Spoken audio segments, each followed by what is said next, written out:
Friends, I Vinod Kumar Singh in front of you with the topic The Making of Germany and Italy from the chapter Rise of Nationalism in Europe from class 10th. Today's content: Unification of Germany and Unification of Italy.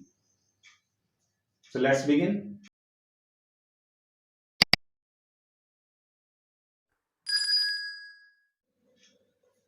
The process of German unification. First attempt for the unification of Germany was made in 1848 by offering a constitutional monarch to the Prussian king Frederick William IV.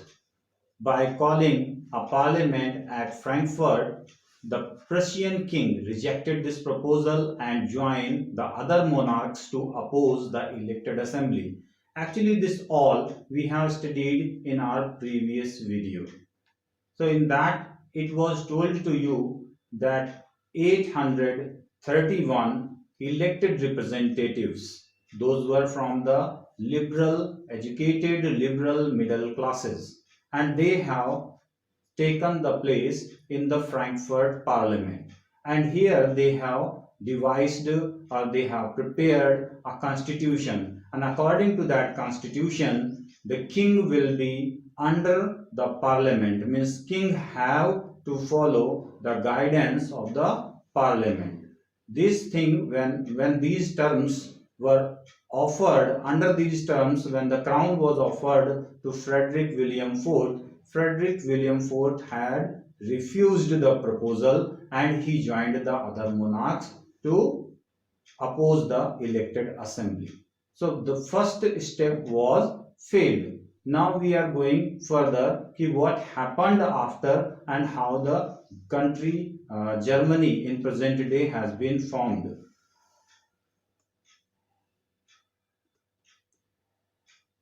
German unification. Here you can see the photograph is given Otto Bismarck, the chief minister of Prussia. He was the main person who has taken the leadership of the unification. So Prussia country now, because as we have studied about Germany, the unification process was failed last time. Now the Prussia took the leadership of national unification, and under whose leadership? Under leadership of Otto von Bismarck, the chief minister of Prussia. He, with his Prussian army and bureaucracy. What is this bureaucracy?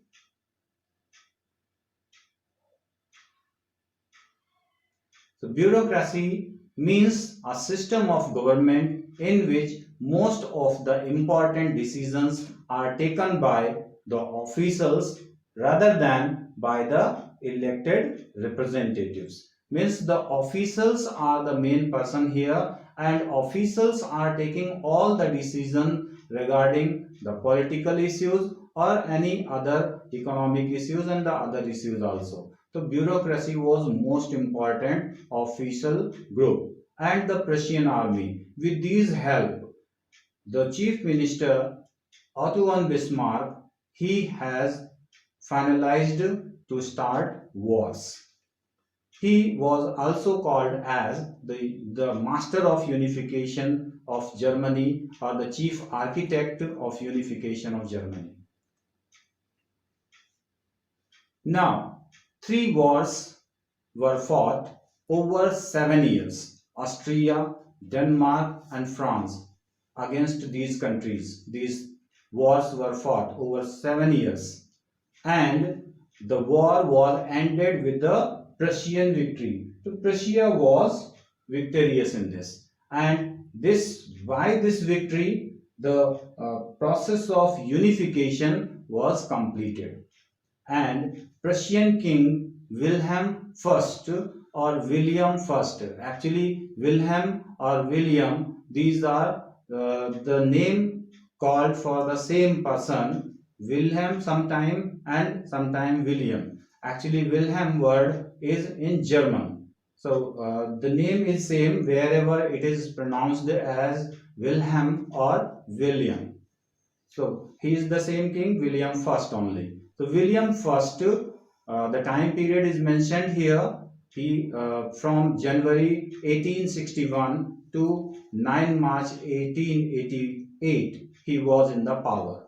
So that time William I was the king of Prussia, and he was proclaimed as now the king of German Empire too. Means अब जो है William first वो दोनों ही area का king announce कर दिए गए हैं. वो पहले प्रशिया के किंग थे, now he is the king of German area also. So on 18 January 1871 he was proclaimed as William first was proclaimed as the king of Prussia as well as of Germany. So here you can see in this picture the proclamation is going on in of the German Empire in the Hall of Mirrors at Versailles. Now we will discuss here about the main features of German unification. So what you can see in the German unification, here I have given you the map also, map of Prussia, this is map of Germany, and after the unification these all areas were combined and it has been become the United German nation. Now the features. Dominance of Prussian state power in Germany has been observed, means जो भी rules regulations हैं which were formed in Prussia, those were applicable on Germany. The new state placed strong emphasis on currency, banking, legal and judicial system, means all the features which were taken from Prussian system like currency or banking, those all were applicable here in German areas also. Prussian measures and practices became a model for the rest of country. Means जो भी system चल रहा था totally अगर हम कहें इन Prussia that was imposed finally on German areas also. So we can finally say that this unification was the dominance of Prussian state power on Germany. Next topic we are going to handle, that is unification of Italy. Now in this unification of Italy, before we go for the topic to study, we must know about the division of the states. As already we have discussed that the states are the areas like Germany, Italy, Poland, Austro-Hungarian Empire. These were divided in small principalities, means छोटे-छोटे से areas जहाँ पे different राजा या कह लीजिए Kings हैं या सब somewhere duchies are there, somewhere some other rulers, means those were ruled by some different kings or principalities. So those were divided into many states. So here we are going to discuss about first the division before the unification of Italy. So if we talk about division, Italy was divided into 7 states. Here you have the map also. If we talk about North Italy, the North Italy was ruled by Austria, and here Metternich was ruling. Tuscany, Modena was ruled by Habsburg princes. Here I can show you the map by zooming it so that you can be very clear.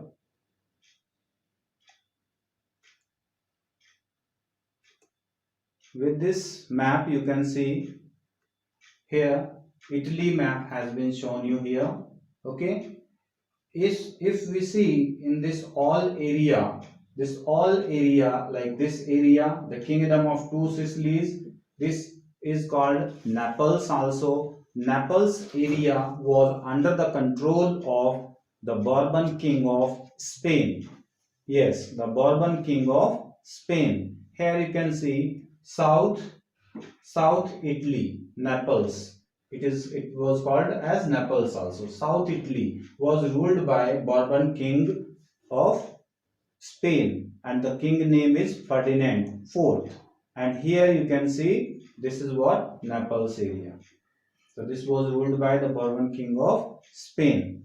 Next you can see here the central Italy was dominated by Pope. So central Italy area I am showing you on the map. Here you can see it is written Papal State. Papal State meaning कि Pope was ruling there, and Rome, as you know, present time Vatican City.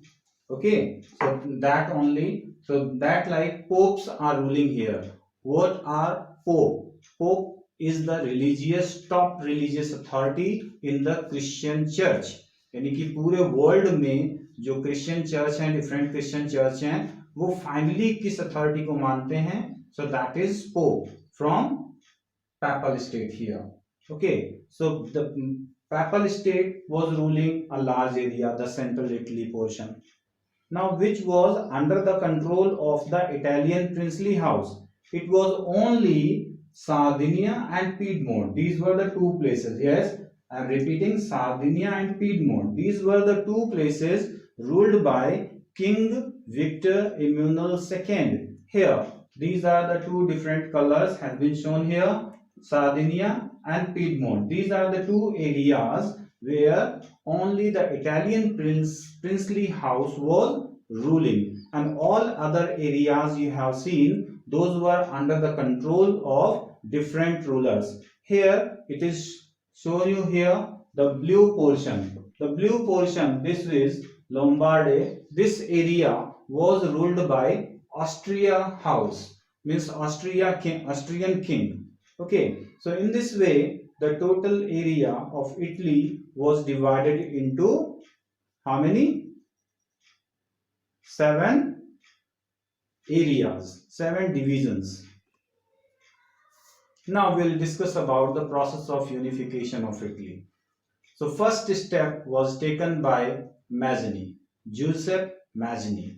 So during 1830s, Giuseppe Mazzini put efforts to unite Italy. He formed a secret society named Young Italy in 1831 to fulfill his goal of unification of Italy. The revolutionary uprisings, both which were happened in 1831 and another in 1848, were failed. Already we have studied about, just before we have studied about 1848 revolution. So these were failed. Now there was no hope for the unification. What the hope remain means एक आशा की किरण जो थी वो कहाँ पे थी? So that was only that की unification could be completed under the king of Victor Emmanuel II, the king of princely house of Italy.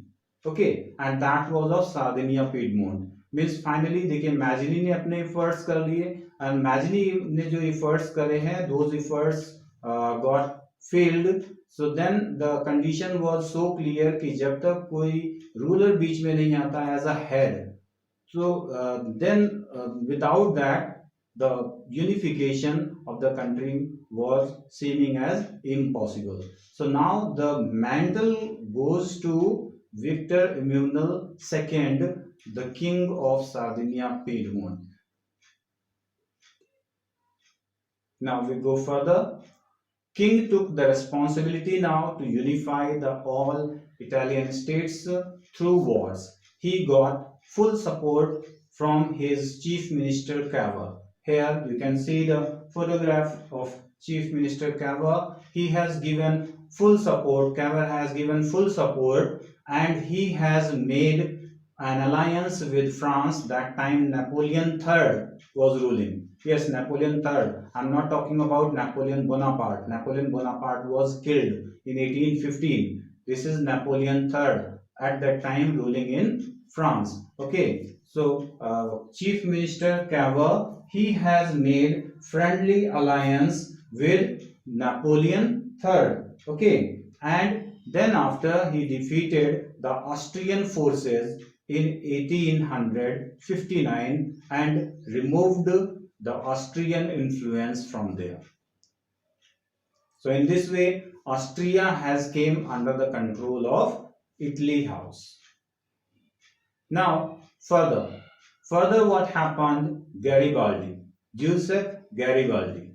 Giuseppe Garibaldi, with his volunteer armed people. Actually, he was a volunteer who has joined the war, and he has joined only for his feeling of nationalism. He wanted that the country must be unified, so he came voluntarily with his armed men and joined the war. He has gone in the South Italy. The South Italy part already I have shown you in the map, and there was the occupation of the Bourbon rulers of Spain. So here Garibaldi got full support from the peasants in the south. He drove out the Spanish rulers from there and freed the Italian states from the Bourbon rulers in this way.